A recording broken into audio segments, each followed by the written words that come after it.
Baik, selamat pagi, selamat malam. Eh, Nama saya Hernoko Jatiputro dengan NIM 28922500048, Prodi Manajemen, Kampus B Cikarang. Nah, di sini saya ingin menyelesaikan tugas ujian akhir semester PPKN tentang kebijakan yang saya ambil jika saya menjadi pemimpin dan mengurangi korupsi dan kebocoran APBN. Nah, di sini pertama-tama kita harus mengetahui apa itu sih korupsi. Nah, korupsi itu telah lama terjadi di Indonesia, seperti praktik penyalahgunaan wewenang, penyuapan, pemberian uang pelicin, pungutan liar, pemberian imbalan atas dasar kolusi dan nepotisme, serta penggunaan uang negara untuk kepentingan pribadi oleh masyarakat diartikan sebagai suatu perbuatan korupsi dan dianggap sebagai hal yang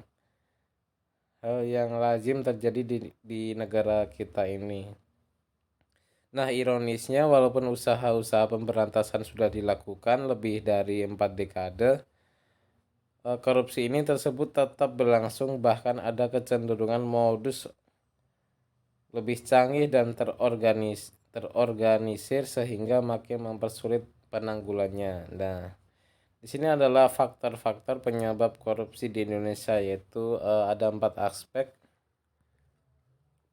Nah, aspek pertama adalah perilaku individu, yaitu faktor internal yang mendorong seseorang melakukan korupsi, seperti adanya sifat tamak moral yang kurang kuat menghadapi godaan penghasilan yang tidak mencukupi kebutuhan hidup yang wajar, kebutuhan hidup yang mendesak, gaya hidup yang konsumtif, malas atau tidak mau bekerja keras, serta tidak diamalkan ajaran-ajaran agama secara benar. Aspek organisasi, yaitu kurang adanya keteladanan dari pimpinan, kultur organisasi yang tidak benar, sistem akuntabilitas yang tidak memadai, kelemahan sistem pengendalian manajemen, manajemen cenderung menutupi pembuatan korupsi yang terjadi dalam organisasi. Nah, yang ketiga, aspek masyarakat, yaitu berkaitan dengan lingkungan masyarakat di mana individu dan organisasi tersebut berada, seperti nilai-nilai yang berlaku yang kondusif untuk terjadinya korupsi.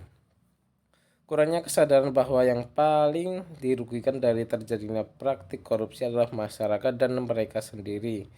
Terlibat dalam praktik korupsi serta pencegahan dan pemberantasan korupsi hanya akan berhasil bila masyarakat ikut berperan aktif. Aspek peraturan perundang-perundangan, yaitu terbitnya peraturan undang-undang yang bersifat monopolistik yang hanya menguntungkan kerabat dan atau kroni penguasa negara. Nah, kita lanjut slide berikutnya. Nah, di sini ada strategi yang saya ambil, yaitu strategi preventif.